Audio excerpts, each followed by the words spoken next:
بسم اللہ الرحمن الرحیم الحمد للہ وکفی والسلام علی عبادہ الذین اصطفی اما بعد۔ آج انشاءاللہ تبارک و تعالی سورۃ الفاتحہ سے اپنی تفسیر کا آغاز کریں گے۔ سورۃ فاتحہ قرآن کریم کی ترتیب میں سب سے پہلی سورت ہے، اور صرف قرآن کریم کی ہی نہیں بلکہ یہ وہ سورت ہے کہ جو مکمل طور پر نازل ہوئی۔ اس سے پہلے کوئی سورت ایسی نہیں جو مکمل طور پہ نازل ہوئی ہو، بلکہ سورتوں کی کچھ آیتیں یا کچھ رکوع نازل ہوا کرتے تھے۔ سورۃ الفاتحہ وہ سورت ہے جو مکمل طور پر نازل ہوئی۔ سورۃ الفاتحہ کے مختلف نام احادیث کے اندر آتے ہیں۔ سورۃ فاتحہ کا مطلب ہے کھولنے والی، یعنی اللہ کی رحمتوں کو، برکتوں کو کھولنے والی۔ اسی طرح اس کا نام سورۃ الدعا بھی آتا ہے، کیونکہ اس کے اندر اللہ تبارک و تعالیٰ سے دعا مانگی گئی ہے۔ اسی طرح سورۃ العافیہ، سورۃ الکافیہ، سورۃ الشافیہ، شفا دینے والی، اور مختلف نام، تقریباً 17 کے قریب اس کے نام حدیث مبارکہ میں اور مختلف صحابہ سے مروی ہیں۔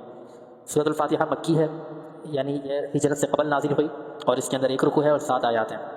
شروع کرتے ہیں اس کا ترجمہ تو الحمدللہ رب العالمین، تمام تعریفیں اللہ کی ہیں جو تمام جہانوں کا پروردگار ہے۔ الحمدللہ تمام تعریفیں اللہ تبارک و تعالیٰ کی ہیں، رب العالمین جو تمام جہانوں کا پروردگار ہے۔ عالم ایک اس کے مفرد جو ہے عالم ہے، اور عالمین جمع آتی ہے، یعنی تمام جہانوں کا۔ ایک دنیا یہ ہے، اور اس قسم کی جتنی بھی دنیا ہیں کائنات کے اندر، اور جتنے بھی سیارے ہیں، سورج، چاند اور ستارے، اور جتنے بھی سیارے ہیں، مریخ وغیرہ، تو یہ سب جو ہیں ان سب کا پروردگار اللہ تعالیٰ نے ارشاد فرمایا رب العالمین، کہ اللہ جو ہے ان سب کا رب ہے، ان سب کا پروردگار ہے۔ الرحمن الرحیم جو سب پر مہربان اور بہت مہربان ہے۔ یہ مفتی تقی عثمانی صاحب کا ترجمہ ہے کہ جو سب پر مہربان اور بہت مہربان ہے۔ سب پر مہربان یعنی اس کی جو مہربانی ہے وہ سب پر ہوتی ہے، چاہے وہ مسلمان ہو، کافر ہو، یا جو بھی ہو، اللہ کو مانتا ہے یا نہیں مانتا، یا مانتا ہے تو کسی اور مذہب سے تعلق رکھتا ہے، مسلمان ہے یا کسی اور مذہب، اللہ تعالیٰ کی مہربانی جو ہے، اللہ تعالیٰ کا جو کرم ہے وہ سب پر ہوتا ہے۔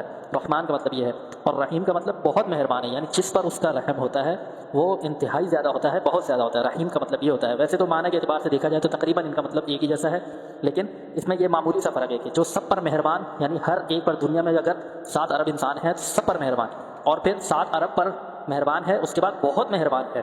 مالک یوم الدین جو روز جزا کا مالک ہے، جو روز جزا کا یعنی قیامت کے دن کا مالک ہے، جس دن لوگوں کو جزا دی جائے گی، بدلہ دیا جائے گا، اس دن کا مالک ہے۔ اگرچہ دنیا میں لوگ جو ہیں وہ عارضی طور پر مالک ہیں مختلف چیزوں کے، اور لیکن یہ کہ اللہ تبارک و تعالیٰ دنیا کا تو مالک ہے ہی ہے۔ اللہ تعالیٰ اس چیز کی طرف اشارہ فرما رہے ہیں کہ روز جزا جس دن کوئی مالک نہیں ہوگا، کسی چیز کا کوئی مالک نہیں ہوگا، نفسہ نفسی کا عالم ہوگا، بہن بھائی سے بھاگ رہی ہوگی، بھائی بہن سے، ماں باپ بچوں سے، بچے ماں باپ سے، ہر کوئی بھاگ دوڑ رہا ہوگا، اس وقت روز جزا کا مالک ہے۔ آگے اللہ تبارک و تعالیٰ ارشاد فرماتے ہیں ایاک نعبد و ایاک نستعین، اے اللہ ہم تیری ہی عبادت کرتے ہیں اور تجھ ہی سے مدد مانگتے ہیں۔ ہم تیری ہی عبادت کرتے ہیں، ایاک نعبد، ہم تیری ہی عبادت کرتے ہیں، و ایاک نستعین، اور ہم تجھ سے ہی مدد طلب کرتے ہیں۔ اس کے اندر اللہ تبارک و تعالیٰ اللہ سے مانگنے کا طریقہ سکھا رہے ہیں، اس کے اندر حصر ہے، یعنی ہم تجھ ہی سے مانگتے ہیں، تیرے سوا کوئی ایسا نہیں کہ جو ہمیں جس کی ہم عبادت کریں، اور ہم تجھ ہی سے مدد طلب کرتے ہیں، تیرے سوا کوئی ایسا نہیں جو ہماری مدد کر سکے۔ اس کے اندر بندہ اپنی عاجزی ظاہر کرتا ہے اللہ کے سامنے۔ آگے اہدنا الصراط المستقیم، ہمیں سیدھے راستے کی ہدایت عطا فرما، اہدنا ہمیں ہدایت عطا فرما، الصراط المستقیم سیدھے راستے کی۔ یہ دعا مانگی اللہ تعالیٰ سے کہ ہم تیری عبادت کرتے ہیں اور تجھی سے مدد مانگتے ہیں۔ کس چیز پر مدد مانگتے ہیں؟ اہدنا الصراط المستقیم، کہ ہمیں سیدھے راستے کی ہدایت عطا فرما۔ اور وہ سیدھا راستہ کون سا ہے؟ صراط الذین انعمت علیہم، سیدھا راستہ ان لوگوں کا راستہ، ان لوگوں کے راستے کہ جن پر تو نے انعام کیا۔ یہ ان لوگوں کا راستہ ہے سیدھا کہ جن پر اللہ کا انعام نازل ہوا۔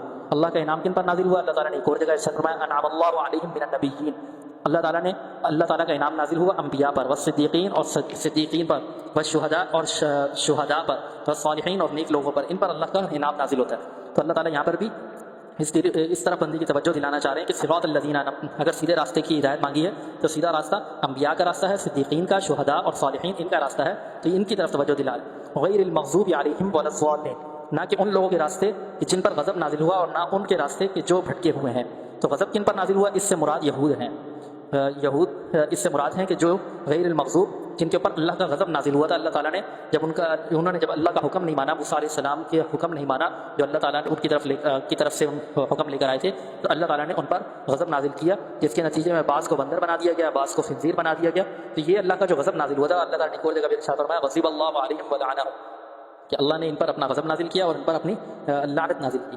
ولا الضالین، اور نہ ہی وہ لوگ کہ جو گمراہ راستے سے بھٹکے ہوئے ہیں۔ تو یہ گمراہ لوگ جو ہیں ان سے مراد نصارہ ہے، نصارہ یعنی عیسائی جو گمراہ ہو گئے تھے، بھٹک گئے تھے۔ عیسیٰ علیہ السلام کو ان کے اپنے زعم خود یعنی ان کے اپنے گمان کے مطابق یہ ہے کہ نعوذ باللہ ہم نے عیسیٰ علیہ السلام کو نعوذ باللہ سولی پر چڑھا دیا ہے اور ان کو قتل کر دیا گیا تھا، ان کو شہید کر دیا گیا تھا. تو یہ ان کے ذہن میں یہ ہے، یہ گمراہ ہیں، یہ بھٹکتے پھر رہے ہیں آج تک بھی. ان کو یہ نہیں معلوم، یہ تین کو ایک کو تین، یہ جو تصویر کا ان کا جو عقیدہ ہے اس کی وجہ سے یہ بیچارے بھٹکتے رہتے ہیں کہ آیا عیسیٰ علیہ السلام ابھی زندہ ہیں یا نہیں زندہ. اور کبھی عیسیٰ علیہ السلام کو خدا مانتے ہیں، کبھی ان کی والدہ حضرت مریم علیہ السلام کو خدا مانتے ہیں، اور کبھی جو ہے اللہ تعالیٰ کو خدا مانتے ہیں، اور کبھی کہتے ہیں یہ تینوں مل کر ایک خدا ہیں، کبھی کہتے ہیں یہ تینوں الگ الگ خدا ہیں. تو یہ بھٹک رہے ہیں. تو یہ بھٹکے ہوئے لوگوں سے مراد نصارہ ہیں جو عیسائی ہیں، کرسچن. تو یہ جو ہے انگریز، ان کو جو ہے نا یہ اللہ تعالیٰ نے ارشاد فرمایا کہ نہ ہی ہمیں یہود کے راستے پہ چلانا، نہ ہی نصارہ کے راستے پہ چلانا، بلکہ ان لوگوں کے راستے پہ چلانا جن پر آپ کا انعام نازل ہوا. والسلام.